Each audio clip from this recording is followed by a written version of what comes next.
Well, we all know that the winter solstice is the longest night and the shortest day of the year. The Earth's axis tilts the furthest away from the sun at 23.5 degrees, giving all locations north of the equator less than 12 hours of daylight. This moment has been marked by mankind for centuries. In ancient Rome, the week-long feast of Saturnalia honored the sun, god Saturn. Celts believed the sun stood still for 12 days, making it necessary to light a log fire to conquer the darkness. During the Iron Age, the Celts and other ancient Europeans welcomed the winter solstice by feasting, merrymaking, and sacrificing animals. Today, modern pagans celebrate the holiday by lighting candles, throwing bonfires, hosting feasts, and decorating their homes. Originally, the Christian calendar focused on Easter. And it was only in the 4th century that the Church decided Jesus Christ's birthday should be celebrated. Since the Bible did not point to an exact date when Christ was born, Pope Julius I chose December 25th. And it's commonly believed that the Church chose the date in an effort to replace the Roman Saturnalia with the Christian holiday. Now, as the Christmas celebration moved west, a man named Harry Yead, a professor of religion at George Washington University, told National Geographic, the date that had traditionally been used to celebrate the winter solstice became sort of available for conversion to the observance of Christmas. In the Western Church, the December date became the date for Christmas. Besides the date, Christian leaders found ways to relate the pagan holiday to the Christian one. This gave rise to an interesting play on words, Yeats said. In several languages, not just in English, people have traditionally compared the rebirth of the sun with the birth of the Son of God. Teresa, if you'd like to play a little bit for me. Thank you.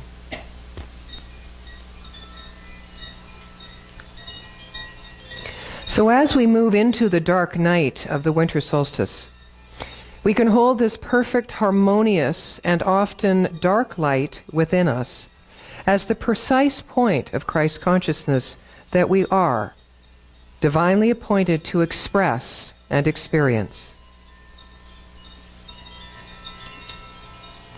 The dark and the light, harmonizing to bring about the full experience of life and death of one's beingness, as each experience is held up in the wisdom of the other. Many of us are familiar with what is known as the dark night of the soul. It is a term that goes back a very long time.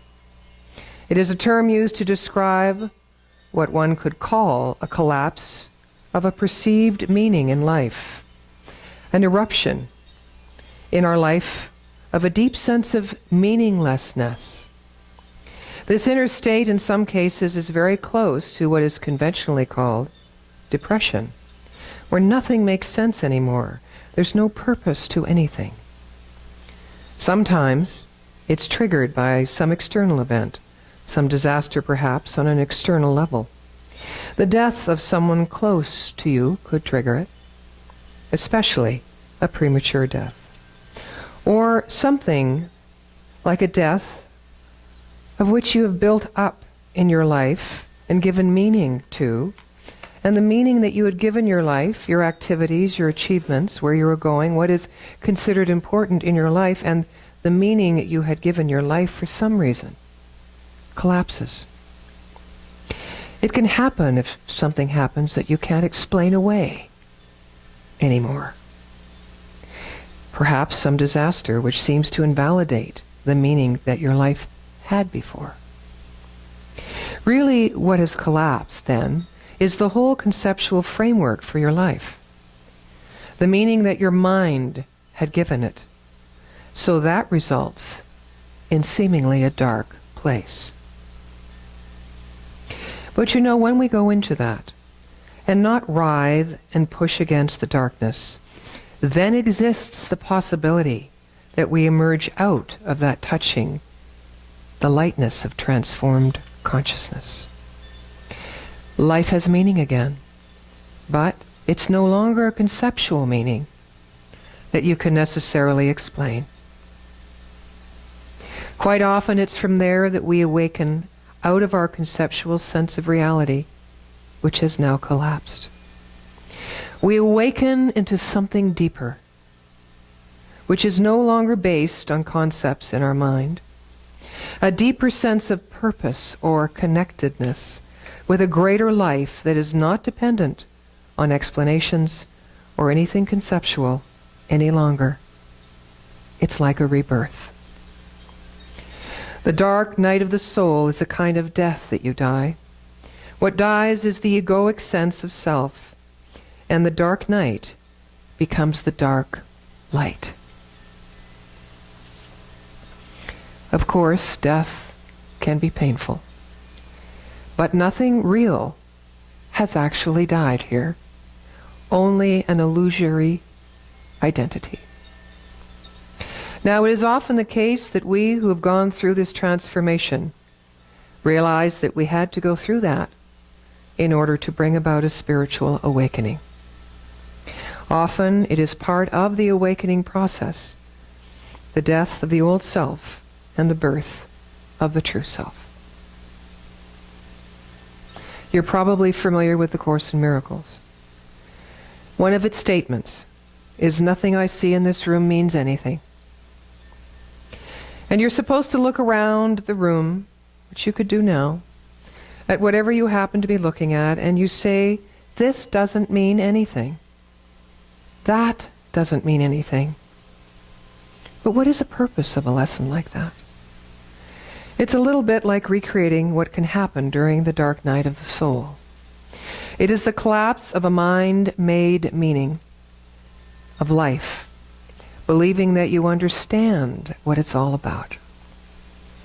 With A Course in Miracles, it's a voluntary relinquishment of the human mind-made meaning that is projected. And we go voluntarily into saying, "I don't know what this means. This doesn't mean anything." And you wipe the board clean. In the dark night of the soul, it collapses. But you know, we are meant to arrive at a place of conceptual meaninglessness. Or what could say a state of ignorance, where things lose the meaning that you have given them, which was all conditioned and cultural in the first place. Now we can look upon the world without imposing a mind-made framework of meaning. It looks, of course, as if we no longer understand anything. That's why it's so scary when it happens to us, instead of actually consciously embracing it. We look upon events, people, and so on with a deep sense now of aliveness. We sense the aliveness through our own sense of aliveness, but we are not trying to fit our experience any longer into a conceptual framework. Trish, if you would like to go and gather the treatments, please. As you continue with the charms, if you have not written, you can write a word or two that you would like to have revealed within your life into the light of this new birth of Christ consciousness. And we will go into a healing prayer meditation. So the symbol of Christmas, the nativity scene, which we have been so lovely blessed with by Ladens, the tree with its lights, the gift-giving, and nearly all the songs of the season have their roots in the pre-Christian tradition of the winter solstice. The wheel of the year charts the movement of the sun. The winter solstice is the sun at its weakest point in the astrological sign of Capricorn. Humans turn inward to sleep and dream, just as Demeter weeps for the loss of Persephone. We make appeals to the sun to return us, to bring us through winter's darkness into the light of spring. We make these appeals in the symbolic language of myth and rituals by creating celebrations of light that reflect our hopes, our dreams, and what we have claimed here today. Some of these celebrations begin in the darkest part of autumn, before the solstice, and continue throughout the winter season. From the point of solstice onward, the sun increases in strength, And we declare that we, the child of the Son, are born from within the still lying womb of our own great mother. It is believed that many years ago a new light was born. Today the light of love is born, and we call it the Christ, the full potential expression of God in humanity as us. The sun, of course, represents the male God, and its death and rebirth on the winter solstice is seen as the death of the old solar year and the birth of the new, or the birth of the divine child, the Son of God of the new solar year. To the Egyptians, this child was Horus, the divine child of Isis and Osiris. To the Greeks and Romans, this child was named Apollo, son of Jesus, a twin brother to Artemis, the goddess of the moon. To the Norse and Anglo-Saxon, this child was Balder. To the Phoenicians, Baal, and to the Celts, Bel.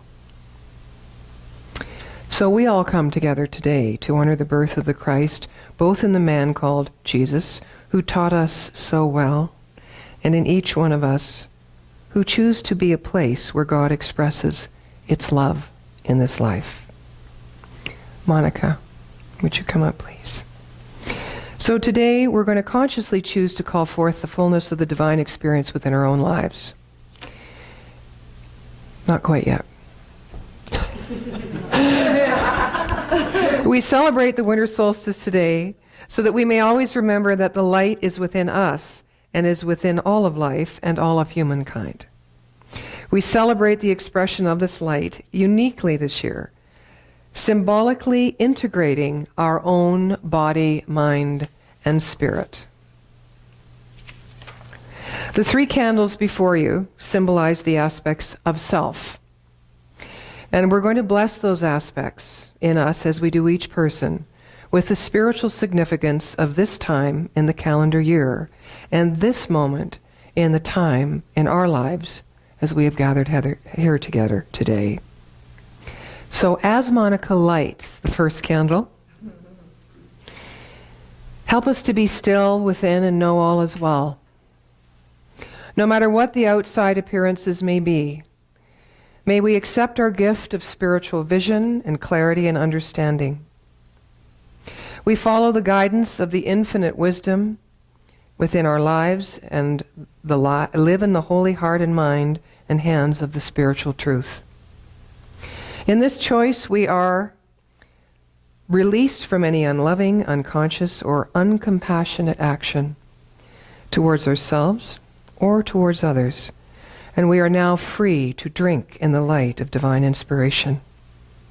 We know that the place within us where past, present, and future merge into the now moment are illumined with the full intelligence of the Creator, blessing us with the full spectrum of spiritual gifts. We awaken our being and see that which is already encoded with us to express the God self that we are, grateful that the light, the Christ consciousness in us, is experienced by all whom are in our presence. As this candle represents the power of Spirit to unfold within us, as a flower unfolds to reveal its truth, may it bless us with the creative ability to prosper our lives and bless the lives of others. As this second candle is lit, may it bless and free our heart centers as we celebrate the symbol of growth, of change, and of trust. This candle represents the willingness to be on the spiritual path and allow it to bring forth the transformational process. We see our own potential mirrored in nature as the reflection of life's constant renewal in all its varied forms of expression, and trust the love in our hearts expressed as receptivity and intuitive knowing within our subjective soul, our subjective mind.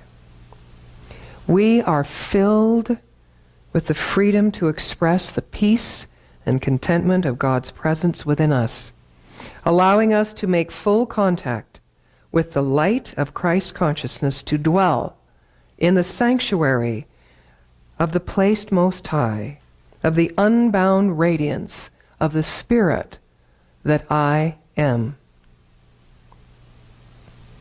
As this third candle is lit, we call forth the Holy Spirit, the symbol of vitality and divine right action. We acknowledge and appreciate God's creation of substance and all form. We are grateful for the awareness that goodness is ours to accept and know that this goodness blesses our lives and energizes our bodies. We are reminded of our calling to be of service, to bless others and all of life by releasing and multiplying love's intention within us. We choose to see the face of God in everyone's eyes and to see in all things at all times this love.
The dark night of the soul is commonly referred to as a passage made most familiar by St. John of the Cross, a religious and mystic soul.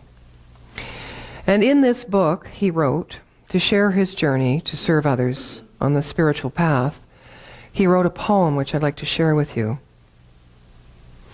On a dark night, kindled in love with yearnings, oh, happy chance, I went forth without being observed, my house being now at rest.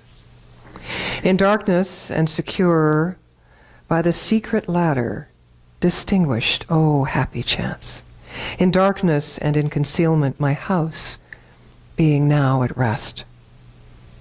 In the happy night, in secret, when none saw me, nor I beheld aught without light or guide, save that which burned in my heart. This light guided me, more surely than the light of noonday, to the place where he, well, I knew who, was awaiting me, a place where none appeared. O night that guided me, O night more lovely than the dawn, O night that joined beloved with lover, lover transformed into the beloved. Upon my flowery breast, kept holy for himself alone, there he stayed, sleeping, and I caressed him. And the fanning of the cedars made a breeze. The breeze blew from the turret as I parted his locks. With his gentle hand he wounded my neck and caused all my senses to be suspended. I remained lost in oblivion. My face I reclined on the beloved. All ceased, and I abandoned myself, leaving my cares forgotten among the lilies.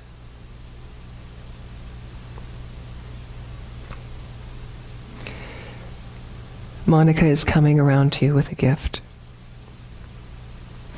Please know this is the light of Christ consciousness that shines within you, for you are forever and forever will be, eternally, a prism of light. And as she passes these around, I'd like you to repeat after me, if you would. I am a spark of the infinite. I am a spark of the infinite.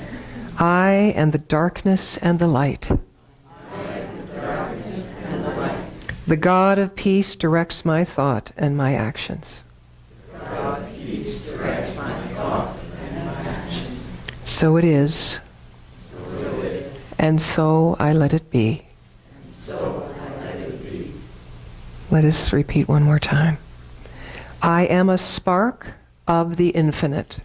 I am a spark of the infinite. I am the darkness and the light. I am the darkness and the light. The God of peace directs my thoughts and my actions. The God of peace directs my thoughts and my actions. So it is, So it is. and so I let it be. And so I let it be. So we conclude this time opening to the awakening of our own unique holy journey in the embracing of the dark light. I'd like to do this within the final words of St. John of the Cross, who said, "Faith is a dark night for man, but in this very way it gives him light." So I know for myself, as I know for all of us, our holy journeys are made from this dark light in love, as love, and through love. And I wish you the grace of Creator this season and the joy of Creator this season. And I thank you so much for your presence here today.